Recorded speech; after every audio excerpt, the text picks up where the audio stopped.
Hey everybody, Jarek here. 2019 is coming to an end, which also means this decade is coming to an end. If you watch this channel, you know I love first-person shooters, but over the last 10 years, shooters really haven't been very good. My favorite shooters of this decade have mostly come out very close to 2010, like say Battlefield 3 or Black Ops 2. There's been a few exceptions. Doom 2016 was amazing, but for the most part this decade was defined by the battle royales and the hero shooters. Even the games I once loved. Call of Duty turned into a wall-running jetpack hero shooter with a battle royale mode on the side. Rainbow Six turned into a tactical hero shooter. This blows. But right as I was counting out this entire decade, right at the end of 2019, we got a bunch of old-fashioned shooters dumped on top of us. We got a full-on reboot of the old Call of Duty games. No more jetpacks, no more wall running, no more hero shooters, just Call of Duty returning to its roots. It's like 2007 all over again. It's the most fun I've had in a long time. Halo is coming to PC. All those old Halo games brought back into the light. Even though I don't care about Reach, we're still getting the other Halo games we do care about, and that's exciting. Valve out of nowhere announces Half-Life Alyx, and even though I'm a little frustrated that it's VR only, and because of that I probably won't play it, I don't have a VR setup. If you want to sponsor me and give me a VR setup, I'll play it, but other than that I don't plan on buying one. I'm still excited because Valve is at least showing some love to Half-Life again. And most importantly to this video, Black Mesa's done. We got Zen. All of Black Mesa is complete. To celebrate this achievement, I've been streaming through Black Mesa. I've played through it twice in the last few weeks. And one of the most common comments I've gotten is, should I play Black Mesa or should I play Half-Life 1? Can I just skip Half-Life 1 and play Black Mesa? It's a remake, right? That question sounds innocent, but is a lot harder to answer than just yes or no. So what are the differences between Half-Life 1 and Black Mesa? Let's start with the most obvious one, the graphics. Now I want to explain and properly put into light why Black Mesa was so exciting for someone like me. I feel that something that's lost with the new generations is excitement towards the next generation of consoles. You see, games have gotten to the point of diminishing returns. Sure, the newer consoles look better than the old ones, but not really by much. And certainly nowhere near as much as it did when it came to the N64 to the GameCube, or the Xbox to the Xbox 360. These times were exciting when I was young. Seeing the massive graphical leap forward was something to really look forward to. There is no better example for this than Half-Life. In the span of 6 years, we went from a game looking like this to a game looking like this. The Source engine really pushed the gaming industry forward, both as far as graphics and physics are concerned. As a kid, when you're watching the E3 press conference, this is legitimately exciting. We had never seen anything like this. So you can understand my excitement when I start seeing pictures of Black Mesa being worked on in its early days. Being able to see enemies and clearly recognizable places but in the Source engine got me hyped. Of course, this hype had to be stifled because it was taking a very long time to actually complete. At one time I thought it would never happen. My point being here is that graphically, of course Black Mesa looks better than Half-Life 1. It's not even close. If graphics were the sole reason you were playing video games, you'd take Black Mesa 10 times out of 10. But there's a lot more to a game than graphics. I do want to praise Black Mesa here. They stayed really true to their source material. This is clearly Black Mesa. This is clearly Half-Life's universe, but in the Source engine. And in places that look totally different from the original Half-Life games, say Zen, it looks beautiful. Again, this is obvious, but with the new engine, you're going to be able to do a lot more with the game than what you could do with the gold Source engine. One example that is huge is the lighting. Half-Life 1's lighting is rather flat. I mean, even just using the flashlight, that basically only created a spotlight in front of you.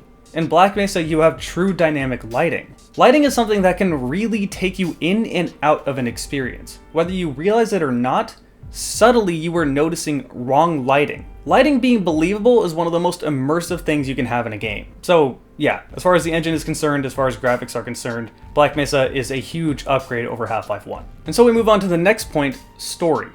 Story is mostly the same between the games. It's a remake, of course it's going to be the same. And Black Mesa does a really good job sticking to the lore of the original game. They even made sure the voice actors seemed very similar to that of the original game without just using the low quality voice acting they had from Half-Life 1. In the times a character was very important and they couldn't get the original voice actor, they had someone step in and try to replicate them, and they all did a pretty good job. Even replicating G-Man, that person did an okay job. It's clearly not G-Man, but it sounds like G-Man enough. So story-wise, whether you've played Half-Life 1 or not, you are not going to be taken out of the experience. If you have played Half-Life 1, you recognize what they're going for and where this happened in the original game. If you haven't, it plays smoothly. But here's where we get to the most important part out of all of this. The gameplay. This is what makes or breaks a remake. This is why the question of should I skip Half-Life 1 and play Black Mesa is so difficult. For starters, a lot of the weapons have been changed. They're still the same guns, they didn't just add new weapons, but they react in different ways. The MP5 is no longer just an inaccurate bullet hose. It does have accuracy, and the magazine is a bit shallower to make up for that. You also can't carry what feels like an indefinite amount of grenades like you could in Half-Life 1, because your gun is more effective as is, you don't quite need them. Although personally I would have preferred if I could carry just a few more. The revolver now has a zoom function, which I am perfectly fine with. People use this thing as a pocket sniper anyway. And now that you've got the suit zoom function from Half-Life 2, people were just going to use the suit zoom and then shoot as soon as they unscoped to basically snipe with the revolver. So this being here doesn't bother me, and if you didn't want to use it, you could just not zoom anyway. The Glock, the shotgun, the Tau cannon, the Gauss gun, those all work the same. The rocket launcher also works the same, although now the laser actually functions as a guiding mechanic. It was supposed to in Half-Life 1, but it just didn't work very well and was kind of awkward to use. In general, when it comes to the weapons, they all function either the same or they've been tweaked ever so slightly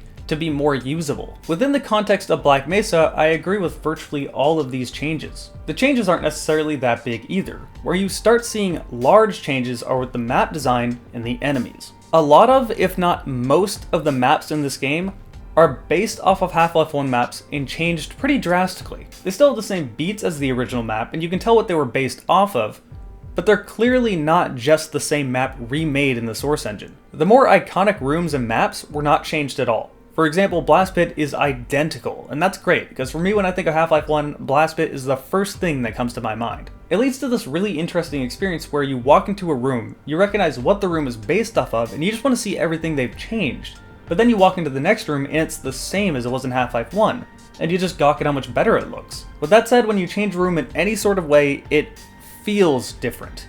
And you can definitely notice the different pacing when you go from Half-Life 1 to Black Mesa. And it's more than just an engine change, although that is certainly a big change. But the biggest change from Half-Life 1 to Black Mesa was definitely Zen. Zen was not something people remembered very fondly when it came to the original Half-Life 1. So the Black Mesa devs just changed it entirely. I actually made an entire video on this. Go ahead and click the top right? Top left? I'm pretty sure it's top right of your screen, and go look at that video. I replayed through all of Black Mesa, including Zen, and my opinion from that video still stands. As a whole, Black Mesa is fantastic. It is a massive improvement over the original Zen. I didn't necessarily hate the original Zen, but this is just better in almost every single way. I also want to double down on something I said in that video. I said that it reminds me of the aesthetic behind Ori and the Blind Forest, and that's true. It's almost like first-person Ori. It's beautiful. It's a really odd comparison given the different genres, but still, both games look very good. For the most part, Zen plays well and looks really good. I did slam Zen a little bit for the chapter Interloper, and my opinions on that really haven't changed. Now to be clear, I don't want people to think that I'm saying all of Zen is bad here. There's only one section out of all of Zen that I dislike. For the most part, Zen is a big success. Interloper does just kind of drag on, and after a certain point you're playing the game because you want to beat the game rather than because you're having fun, and that's never really a good experience. This is compounded by a few sections that just don't seem to make much sense to me.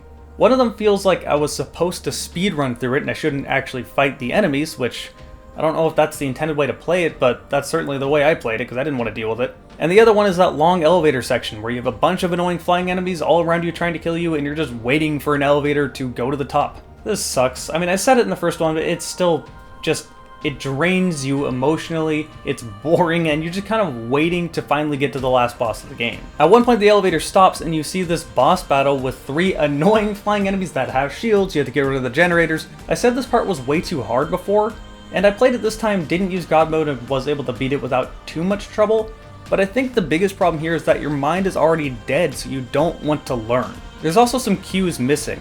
These enemies can pick up explosive barrels and throw them at you, and it does make a noise when that happens, but this noise is so easily lost in all the chaos that I didn't even know it was a thing until I beat the game. I honestly do truly feel like the elevator section could have just been scrapped entirely, or you could have just gone in an elevator that would have stopped you at a certain point for you to have a boss battle, and then you continue on to eventually reach the final boss. What I really would have liked to see Crowbar Collective do here is to add a boss that was from cut content from Half-Life 1.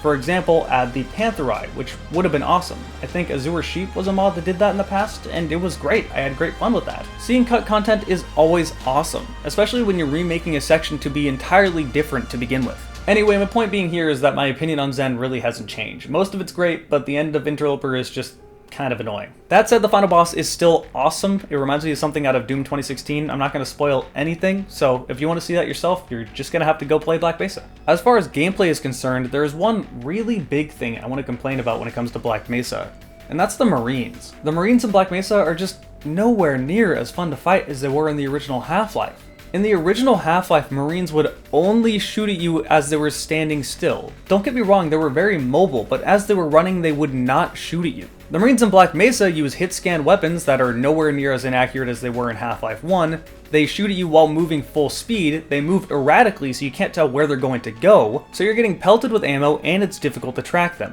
On top of that, there's a lot of flinch. Flinch is another mechanic that I would love to see removed out of Black Mesa entirely. Funny enough, Call of Duty realized their flinch mechanics were sort of annoying, so they toned them back and almost removed them entirely in the new game. The flinch in the new Call of Duty games are mostly screen shake. There is still flinch there, but unless you're using a DMR or a sniper, you don't really notice it, it just screen shakes. In Black Mesa, I definitely got frustrated a lot when I'm shooting at Marines and they have hit scan weapons and they're still tagging me at long range even though I'm trying to use a crossbow and a revolver, and it's making me flinch that much. I really wish there was an option to remove flinch entirely. But this flinch mechanic is mostly just a problem with the Marines since they're using hit-scan weapons. There's also a few other things Marines don't do that they did in Half-Life 1.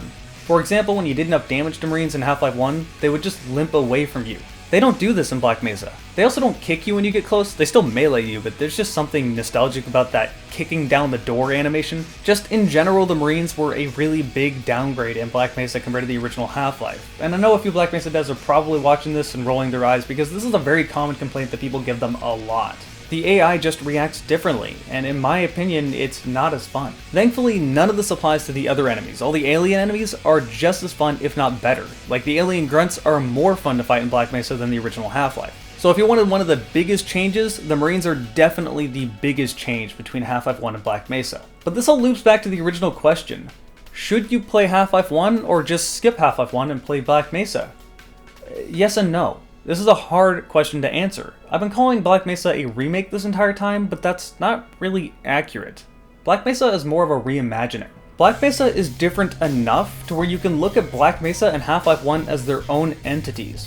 What I would tell you to do is play the original Half-Life 1, play Blue Shift, play Opposing Force in that order, then play Black Mesa. I would tell you to play both. You won't really appreciate Black Mesa until you play Half-Life 1.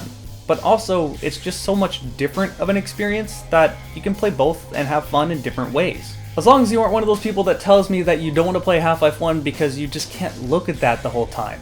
Meaning that you think the graphics are too bad to play.